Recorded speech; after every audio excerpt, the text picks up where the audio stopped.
Mbote, mbote, bonjour mes frères et sœurs, que les énergies positives de notre Créateur soient votre partage. Alors, aujourd'hui nous allons parler de Dieu peut-il dire ces genres de paroles. Donc, j'ai intitulé ça Dieu peut-il dire ces genres de paroles. Ces genres de paroles, c'est les paroles que je vais lire. Et on va voir si celui qu'on appelle le Créateur peut dire ce genre de choses. Bien, avant d'avancer, je demande à mes frères africains de se réveiller. Nous sommes entrés dans une nouvelle ère qu'on appelle l'ère du Verseau. C'est le réveil de l'Afrique. Réveillez-vous, vous qui dormez encore là. Réveillez-vous. Donc, on doit se réveiller. Voilà, nous sommes plus dans l'ère du poisson, nous sommes dans l'ère du Verseau. Nous sommes dans l'ère du poisson, c'était l'ère des mensonges, l'ère de tout ce qu'on a subi là. Nous sommes maintenant dans l'ère du Verseau, l'ère de la vérité, l'ère de la connaissance. Voilà, parce que la seule chose qui peut vous sauver, ce n'est que la connaissance. Ce n'est pas la religion, c'est la connaissance qui peut vous sauver. Et la vérité, c'est ça. Voilà. Donc, les religions, donc la religion envahit l'Afrique. Quand je parle de la religion, je parle du christianisme, je parle de l'islam et du judaïsme. La religion envahit l'Afrique. Et nous avons pris cette chose-là qu'on appelle la religion, pensant que c'était quelque chose de bien. Nous avons pris ça et aujourd'hui nous voyons que la chose que nous avons pris là, ça nous emmerde. Voilà. Et puis, ce n'est que l'Africain qui vit toutes ces religions. Parce que l'Africain, il peut être en même temps chrétien, il peut être en même temps musulman, il peut être en même temps ceci, cela. Ce n'est que l'Africain qui vit toutes ces religions.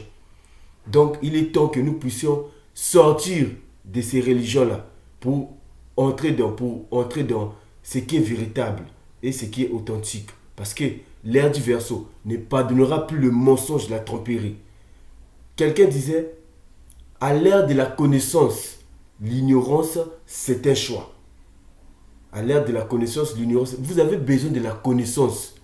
Même pour prêcher la parole, là, dans les églises églisiennes, là, vous avez besoin de la connaissance. Parce que si tu ne sais pas, si tu n'as pas la connaissance, tu ne peux pas prêcher l'évangile. Seulement même, la Bible dit, mon peuple périt faute de connaissance. Parce que tu ne sais pas. C'est à cause de ça que tu péris. La Bible dit ça. Mon peuple périt faute de connaissances. Ce n'est pas seulement besoin, c'est pas seulement la foi. Oh, non, faut seulement voir la foi. La foi, c'est la preuve que tu as le doute. Voilà. La foi est la preuve que tu as le doute, que tu doutes. Parce que lorsqu'on définit la foi, on nous dit que la foi, c'est une ferme assurance des choses qu'on ne voit pas, mais celles qu'on espère. Celles qu'on espère, ce que vous espérez. Vous n'êtes pas sûr, vous espérez seulement. Voilà pourquoi je vous dis, la foi c'est la preuve du doute. Quand tu dis oh, seulement la foi, c'est vraiment mettre la foi. La foi là, ça veut dire que tu doutes. Voilà. Ce qui est assurant, c'est la connaissance. Parce que quand tu sais, tu n'as pas besoin d'appliquer la foi. Je n'ai pas besoin d'appliquer la foi pour savoir que ça là c'est le mur. Non. Parce que je sais. Voilà. Si tu sais que quelqu'un va te partager de l'argent, tu n'as pas besoin de...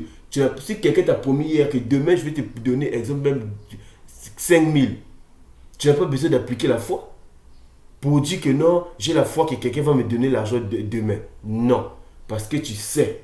Si exemple ici là, comme nous les enseignants, si exemple, j'ai dit à tel élève, exemple, si je veux corrompre l'élève, je lui dis, donne-moi même 1 000 francs, comme ça je te donne même 15 de la note 15. Elle va dire à ses amis que non, elle ne dira pas à ses amis que non, moi j'ai la foi que j'aurai 15. Non, si elle dit j'aurai 15, elle aura 15 parce qu'elle sait qu'elle a donné l'argent quelque part pour qu'elle puisse avoir 15. Elle n'a pas besoin d'appliquer la foi parce qu'elle sait. Voilà, donc c'est la connaissance qui vous sauvera. Voilà pourquoi la Bible dit, mon peuple périt faute de connaissance. Vous périssez parce que vous ne savez pas. Parce que vous n'avez pas la connaissance. Parce que si tu avais la connaissance, tu ne devais pas périr. C'est pas pour rien que la Bible dit ça.